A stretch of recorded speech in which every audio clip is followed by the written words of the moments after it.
नंदनवन थाना क्षेत्र में मंगलवार रात करीब 10:30 बजे 3 अज्ञात बदमाशों द्वारा एक मेडिकल शॉप के मालिक को चाकू की नोक पर लूटने वाले आरोपी सोहेल खान को पुलिस ने गिरफ्तार कर लिया है। उसके 2 फरार साथियों की तलाश जारी है।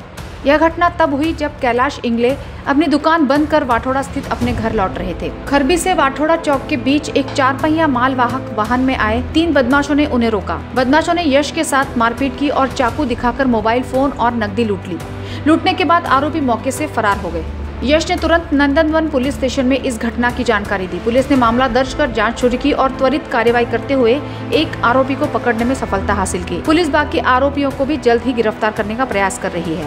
दिनांक 19 ऑगस्ट 2025 रात्री 10:30 दरम्यान तक्रारदार यश इंगळे हे त्यांचे फार्मसी दुकान बंद करून घरी जात असताना खरबी चौक ते वाठोडा चौकच्या दरम्यान त्यांच्या पाठीमागून ते 2 व्हीलरने जात होते।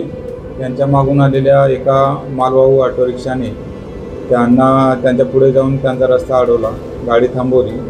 त्या मालवाहू रिक्षातून 3 जण खाली उतरले आणि त्यांना मारहाण करून त्यांच्याकडील 1200 रुपये आणि त्यांचा मोबाईल हिसकावून घेतला आणि त्यांना चाकूचा दाग दाखवला व ते तिथून पळून गेले। सदरची तक्रार फिर्यादीने दिल्यानंतर गुन्हा दाखल करण्यात आलेला आहे। या गुन्ह्यामध्ये सोहेल खान या आरोपीला तात्काळ अटक करण्यात आलेली आहे आणि इतर जे 2 जण आहेत त्यातील एक शेख शाहरुख नावाचा आरोपी आहे आणि त्याचा साथीदार असे 2 जण फरार आहेत। त्यांना देखील नंदनवनचे तपास पथक त्यांच्या मार्गावरती आहे, लवकरच त्यांना देखील अटक करण्यात येईल। दाखल गुन्ह्याचा पुढील तपास PSI दळवी करीत आहेत।